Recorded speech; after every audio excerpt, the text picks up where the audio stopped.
All right. Well, as I said, that one much shorter than our USMNT conversation. Um, but what we can do is we can talk about our friends across the pond. Saudi Arabia, rumored to just freeze their spending. I'm going to pull up the official thing just because I want to make sure I get this correct. It looks like it is from Sports Business Journal, and it reads as such. The Saudi Pro League will stop spending this summer after spending $867 million in the summer of 2023 and $25 million in the winter of January 2020. Well, it says 2004, but that's 2024, with an average attendance of 8,321 so far this year, down about 10% from the prior year. And then in very, very fine print, it says they were upset that within the time they spent this money, Todd Bowley outspent them, and he is one person. They're an entire government. Wait, no, sorry. Did I just make that up? My owner is elite. Your owner is getting you sent to the goddamn No, no, no. 15th He's got division. enough money. We're not getting in trouble. um, so we all kind of saw that this was going to happen. We talked about it in July, I think, of last year. Um, but everybody was out here like, oh, should MLS be worried about Saudi Arabian spending and them doing all this stuff? They brought in none of the players that were on our roster. Maybe Ronaldo as like a Messi-esque deal, but after that, none of those players were like, oh, these are the guys we're going after, right? Um, you know, just silly, silly comments like that. But it's funny when you see stuff like this, and it's like, oh my god, like MLS should be terrified. Like, of course they shouldn't. They never going to be, right? Yeah, I mean, we had talked about this. I mean, come on, this was written in the card. We saw this happen already in China. It's the exact same scenario. It's if you want to compare MLS to Saudi, it's a league that looked to just throw money at a problem and solve it, which didn't work in the past. And wow, imagine that didn't work again.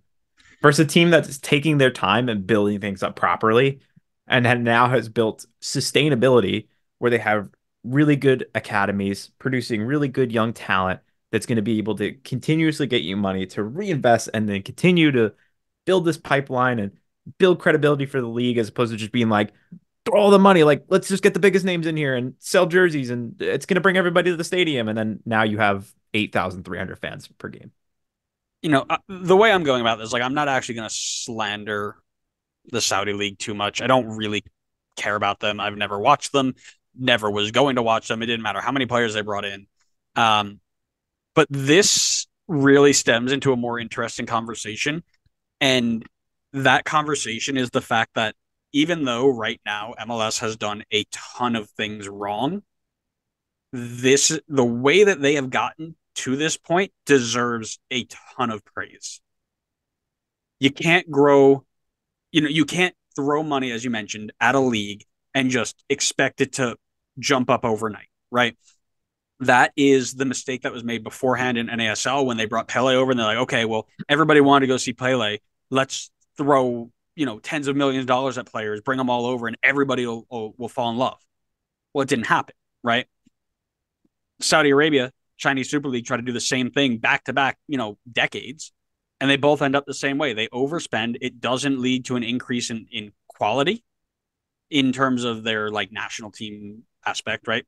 It doesn't lead to an increase in attendance. It actually led to a decrease in Saudi Arabia's context, right? And it puts you into a position where you are now, and again, it's a different sort of government there, right? You don't really get a say in to my understanding, you don't really get a say in what happens over there. So they're not super worried about like anything failing, but it can be frustrating when little things hold MLS back, right? But the fact of the matter is that you're not just going to wake up, kill the roster rules, change the system, and make soccer the number one sport in the country. Like, it's just not going to happen that way. So nearly $1 billion into Saudi Arabia, which, by the way, a league with promotion and relegation, no roster rules, $1 billion basically sunk into star players, some of the best facilities that they could build because they wanted to get the World Cup, and they can't fill stadiums. They've got stadiums with hundreds of people, right? So again, to flip flop back to our conversation where you say, "Oh, well, this is how you get people involved." Quite clearly, it's not, or at least there's enough proof to say that it doesn't always work, and you can't prove that it's going to happen here, right?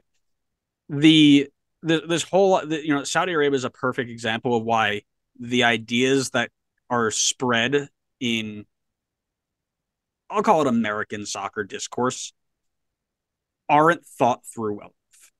By that I mean there's a ton of examples as to why things may or may not work depending on where you are, but it's a deeper thing than saying this one place makes it work or this one place doesn't work, which means we can't do any of it at all.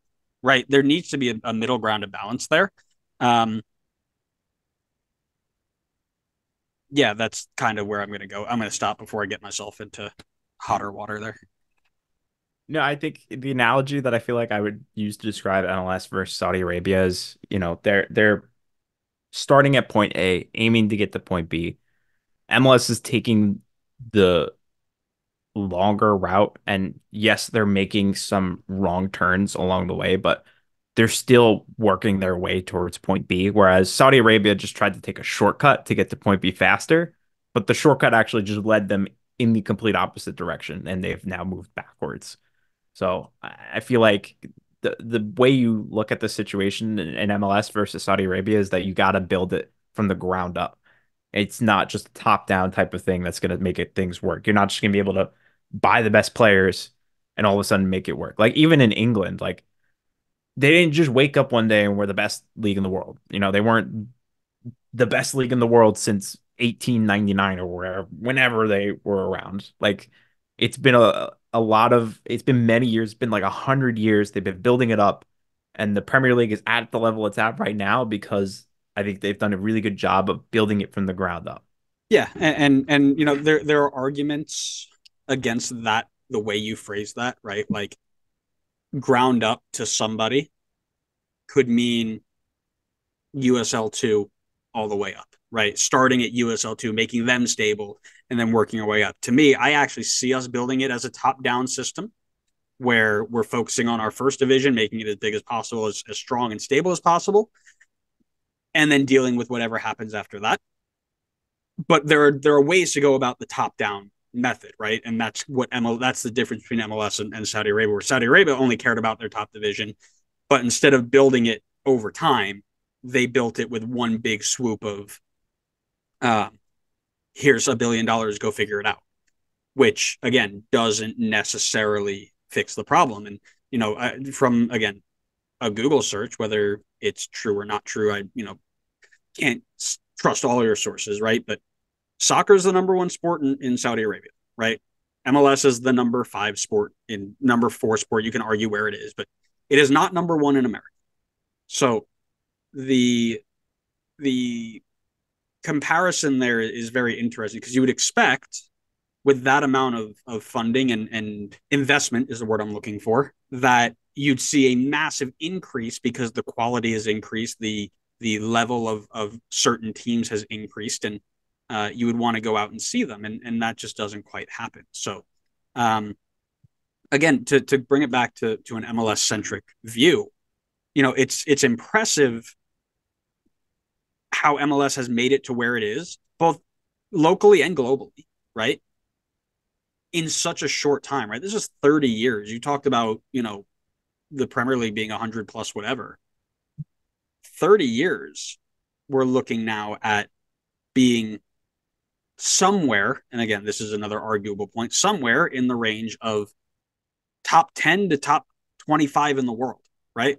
Where there are leagues that have existed for, 50, 60, 70 years with promotion, relegation, and all these things that people say we need, and they're not at the level that we're at, right? So there's a kudos has to be given to these people who planned, committed to, and believed in these systems that they've put together, right? Because that, I think, goes under the radar way more often than it should.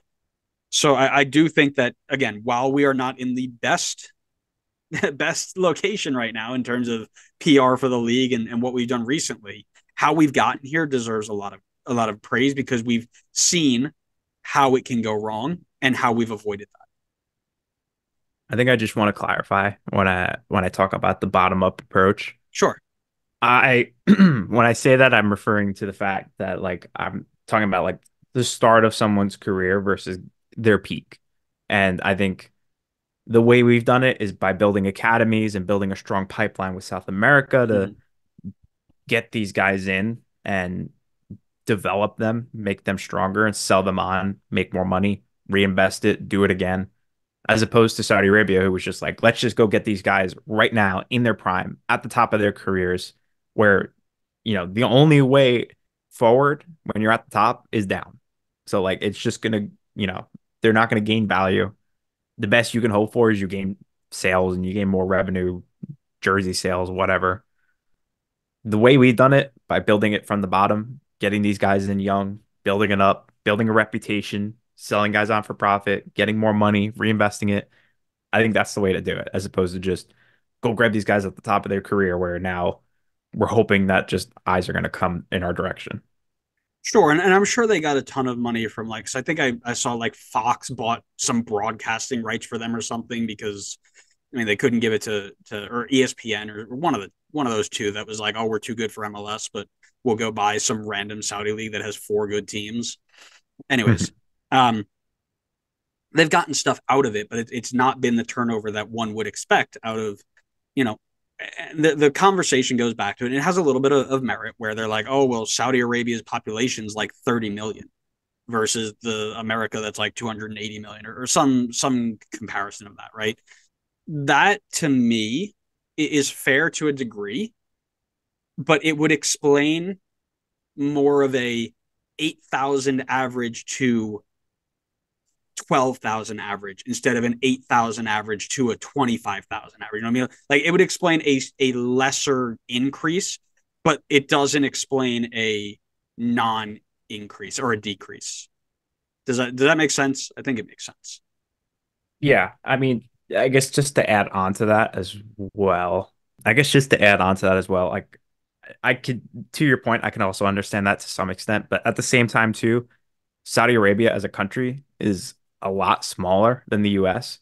So it's more plausible that the 30 million people within Saudi Arabia can travel to go to these games. Whereas if you're in the US and you're in Wyoming, you're in certain places in Nebraska, you are just nowhere near any games. Like and you're not going to take a 4 hour flight for a weekend just to go see an MLS game versus like in Saudi Arabia, like maybe you have to do a 2 hour drive to get to the stadium. Like a 2 hour drive here could literally be from like Long Island to New Jersey, right? Like that's covering maybe like 30 miles, and that could be 2 hours in itself. So I think obviously like there's more people in the US, there's a bigger population, so more people can see games, but I don't think people are necessarily all located within a reasonable distance from stadiums to go see games.